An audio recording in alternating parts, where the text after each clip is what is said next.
Olá pessoal, eu sou Pedro Pinheiro e hoje a gente vai falar sobre processadores. Quando a gente fala de computador, a primeira peça que deve vir na sua cabeça deve ser o CPU, ou processador. Tirando os gamers, que sonham com placas de vídeo no preço de um salto quitado. Mas o que na verdade tem dentro de um processador? Que tipo de tecnologia temos atualmente? E a gente tem alguma previsão de avanço no futuro? Bom, fica ligadinho comigo aqui que você vai saber. Então deixa o seu joinha já, pra não esquecer, e se inscreva no canal. O meu objetivo não é falar nesse vídeo qual das duas principais fabricantes de processadores desktop é a melhor. Mas para deixar registrado, eu fiquei feliz quando soube que a Apple vai começar a fabricar processadores. Pena que ela não vai começar vendendo os processadores avulsos no mercado. Os processadores que ela fizer vão ser embarcados no sistema dela, ou seja, no computador que ela vender, o processador que ela fabricar vai estar incluso. Tem que ter um processador, né? Não que isso não vá mudar futuramente. Vamos deixar uma coisa bem clara.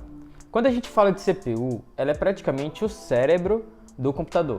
Ou seja, quando você manda a calculadora fazer um cálculo para você, quem vai realmente fazer esse cálculo vai ser o CPU. Ah, mas Pedro, eu já escutei falarem sobre APU. Cara, isso é tema para outro vídeo. Quais são as características dos processadores? Bom, daí tem uma infinidade de características.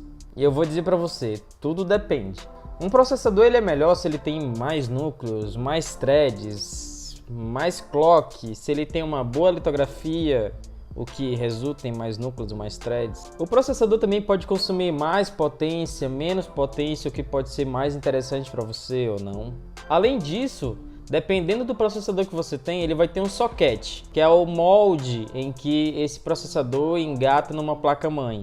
E dependendo da placa-mãe, ela vai ter entradas de socket diferentes. A partir da escolha do processador, você vai escolher a sua placa-mãe, o chipset da sua placa-mãe. O chipset da sua placa-mãe vai definir o socket, vai definir várias características dela, ou seja, são recursos necessários para que aquela placa tenha aquele chipset. A gente vai falar sobre chipset em outro vídeo, no vídeo de placas-mãe. A gente pode, de uma forma bem ignorante, reduzir os processadores a uma série de transistores. Imagina que tem um processador e dentro daquele processador você vai ter inúmeros transistores, muitos transistores. E os transistores eles trabalham de uma forma binária, ou seja, ele tem duas posições. Ele pode ser 0 ou 1, ou seja, desligado ou ligado. E com essa imensa quantidade de transistores, o processador vai ficar mais rápido, mais exato. Imagina só, um processador ele é melhor quando ele é mais denso em transistores.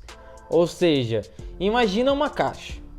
E não tira da mente essa caixa, é a mesma caixa. Na primeira situação, você vai imaginar ela socada de transistores. Imagina que não tem espaço nenhum entre eles. Ou seja, ele é mais denso.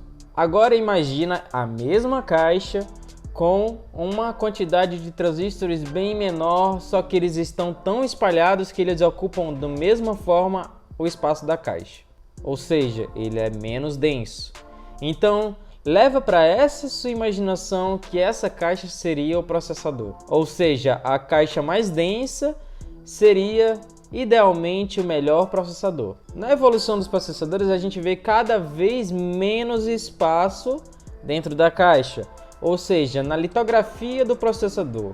Litografia significa mais ou menos o desenho que é feito dentro do processador para alinhar todos os transistores, ou seja, os caminhos que a energia vai percorrer para passar por dentro dos transistores. E o que me espantou é que a AMD, nas suas últimas publicações, divulgou uma imagem que constava nela uma litografia de 5 nanômetros. 5 nanômetros são 5 vezes 10 elevado a menos 9 metros. Para você ter uma ideia, 5 centímetros seriam 5 vezes 10 elevado a menos 3 metros. Quanto menor for a litografia de um processador, mais transistores podem ser colocados, uma maior eficiência energética, porque a corrente ela vai percorrer distâncias cada vez menores, o que resulta numa menor perca em energia térmica.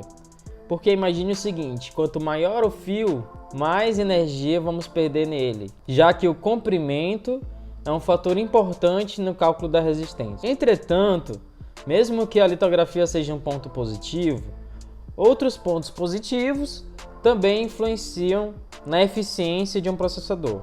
Mesmo assim, quando é aumentado o clock, ou seja, o processador consegue fazer mais trabalhos por segundo, o processador vai precisar de mais energia e vai precisar dissipar também mais energia térmica. Entretanto, a gente não pode diminuir a litografia de forma doidada, porque a gente tem uma barreira tecnológica a ser passada. Com os elementos do processador cada vez menores, os processadores vão sofrer mais influência de qualquer que seja a sua característica. Físicos em 2010 tiveram a ideia de construir um diodo quântico. O quântico, território habitado por quartz, hoje em dia, onde tudo parece muita viagem. Na física quântica, a gente tem uma teoria chamada tunelamento quântico, onde depois de uma série de considerações, a gente pode dizer que a partícula sofre de uma característica chamada característica da incerteza.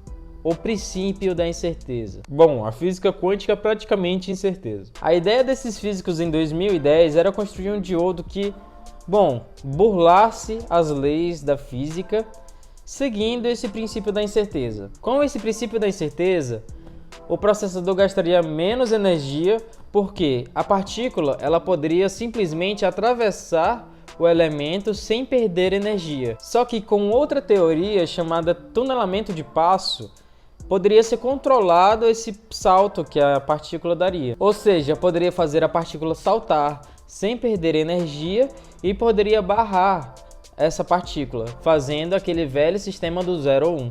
Bom, a nossa perspectiva sobre essa tecnologia é que futuramente todos os sistemas devem começar a usar essa tecnologia. Afinal, na maior parte dos aparelhos, a gente sempre tem transistores e sempre tem sistemas embarcados chamados CI. E esses podem muito bem utilizar o diodo quântico para gastar menos energia e serem mais eficientes. Acredito que você deveria prestar atenção nessa tecnologia porque deve ser um ramo de muita exploração futuramente e investimentos, já que empresas como Intel e AMD, as duas principais, devem batalhar bastante nesse mercado. Se inscreve aqui embaixo, deixa o seu like e segue a gente nas nossas redes sociais. Um grande abraço!